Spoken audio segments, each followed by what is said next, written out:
মহারাজ, ও তো উড়ছিল। কে? বক্রাসুর? না, আকাশে ওই মায়াবী বালক একটা পাখির ওপরে বসে উড়ছিল, আর ও বকাসুরের পিছু ধাওয়া করছিল। এইটুকু একটা বালক যতই মায়াবী হোক না কেন, ও এমন কিছু করতেই পারবে না। পারবে না ও। মহারাজ, মহারাজ, বকাসুর মারা গেছে মহারাজ। বনের মধ্যে আমি ওর মৃতদেহ দেখেছি।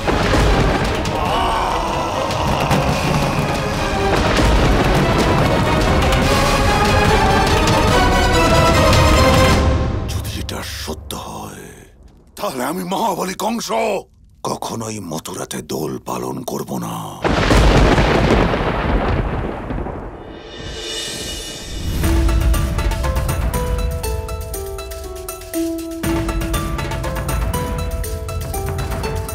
কিন্তু এটা কি করে সম্ভব? যশোদা, তুমি তো ওই বকটাকে দেখেছিলে, তোমারও কি অসাধারণ মনে হয়েছে? দিদি, আমার মনে হয় বাচ্চারা এমন কিছু একটা দেখেছে যে কারণে ওরা এতটা ভয় পেয়ে গেছে। না হলে তো ওরা কখনো মিথ্যে বলে না। যশোদা, ওরা ছোট, যদি কোনো ছোট পাখিও ডানা মেলে সেটা দেখে ওরা ভয় পাবে।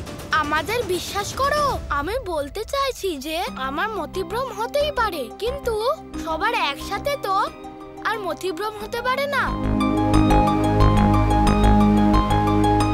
আমি তোমাদের বিস্তারিতভাবে বলছি।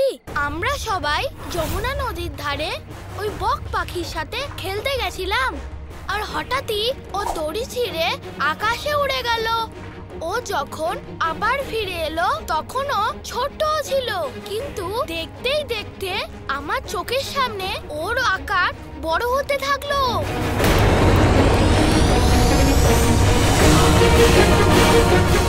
ও সবার প্রথমে সুবলকে তুলে নিয়ে যমুনা নদীতে ফেলে দিল।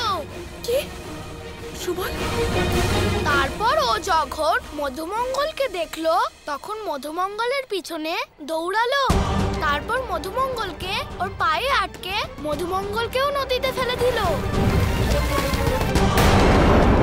তারপর যখন গোপালকে দেখলো, গোপালকে দেখতেই ওর পেছনে দৌড়ালো।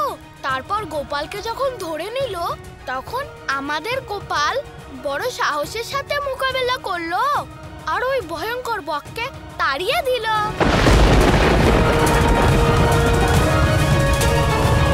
এইসব নারায়ণের কৃপার জন্য সুবল আর মধুমঙ্গল একসাথে বেঁচে নদীর থেকে উঠে এলো। হ্যাঁ কাকিমা, একদম এরকমই হয়েছিল, ঠিক যেমনটা সুদামা বলল। গোপালের জন্যই ওই বকটা পালিয়ে গিয়েছিল, না হলে আমাদের সবাইকে নদীতে ডুবিয়ে ওই বকটা আমাদের মেরে ফেলতো।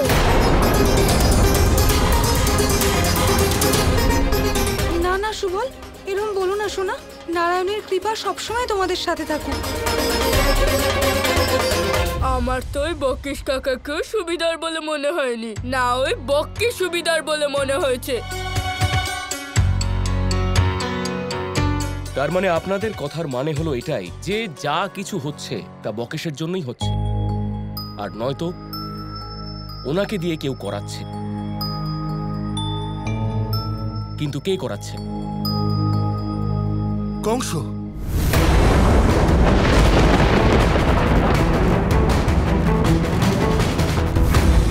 যদি কংস আমাদের বৃন্দাবন সম্পর্কে জেনে গিয়ে থাকে, তাহলে তার অর্থ হলো আমরা সবাই যে জীবিত আছি সেটাও সে ইতিমধ্যে জেনে গেছে।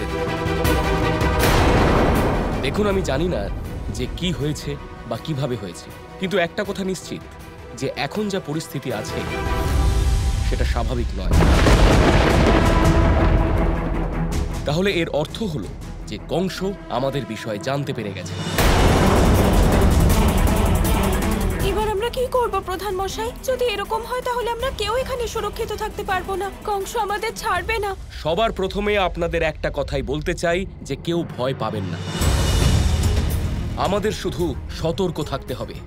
এইভাবে আমরা আর আমাদের গ্রামে অচেনা কাউকে থাকার অনুমতি দেব না। আর অনুমতি দেব না, কিছুতেই না। অনুমতি দিন প্রধান মশাই।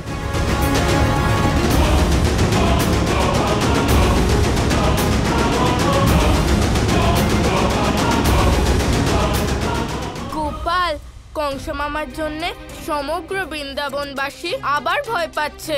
আপনি চিন্তা করবেন না দাদা, এর উত্তর কংস মামা শীঘ্রই পাবে।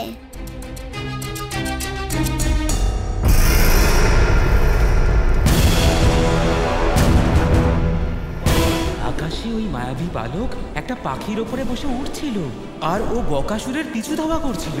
বকাসুর মারা গেছে মহারাজ, বনের মধ্যে আমি ওর মৃতদেহ দেখেছি। মামা, মামা,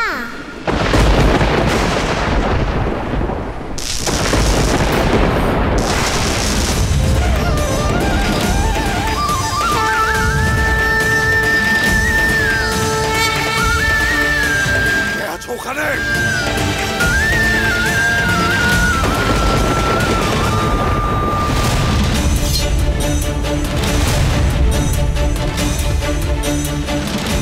মামা, তুমি এই কথাটা কি করে বলতে পারলে?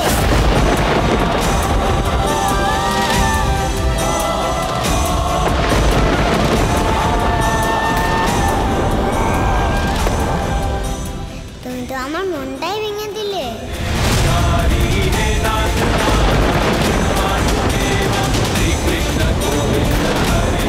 কথাগুলো কে বলছে?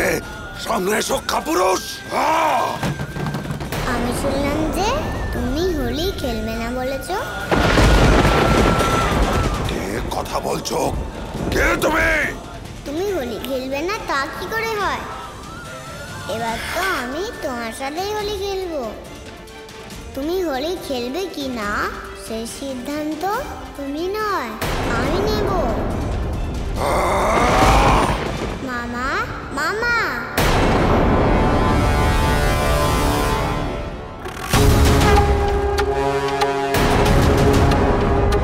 হোলি কি খেলবে না তুমি? মামা, এইদিকে তাকিয়ে দেখো মামা, আমরা অনেক হোলি খেলবো মামা।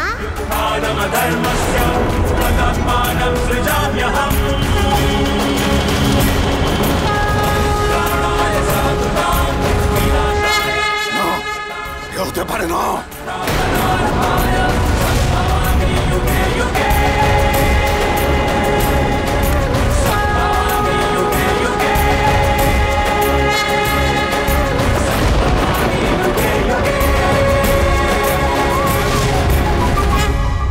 মামা,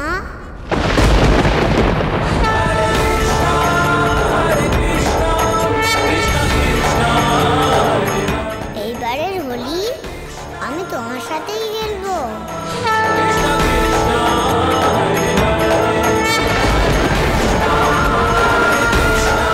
মামা, তুমি সামনে কেন আসছো না? মামা, হোলি খেলবে তো?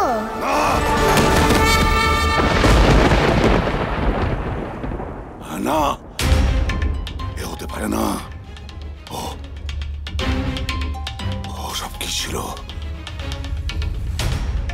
এসব আমার সঙ্গে কি হচ্ছে? সব কি হচ্ছে আমার সঙ্গে?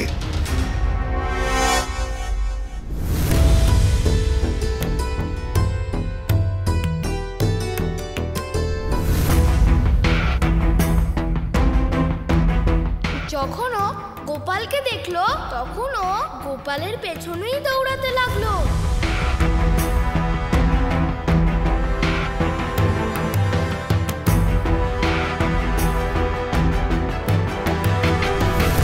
গোপাল, তোমার এই লীলা তো সবাইকে ভয় পাইয়ে দিয়েছে।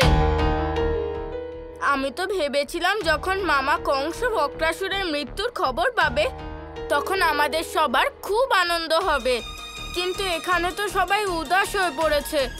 এবার আমরা কি করব গোপাল?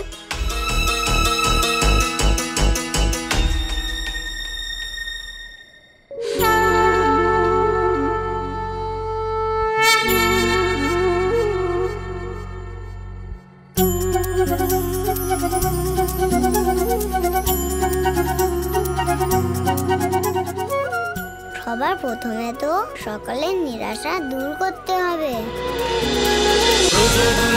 নন্দলাল, জয় গোপাল, জয় গোপাল।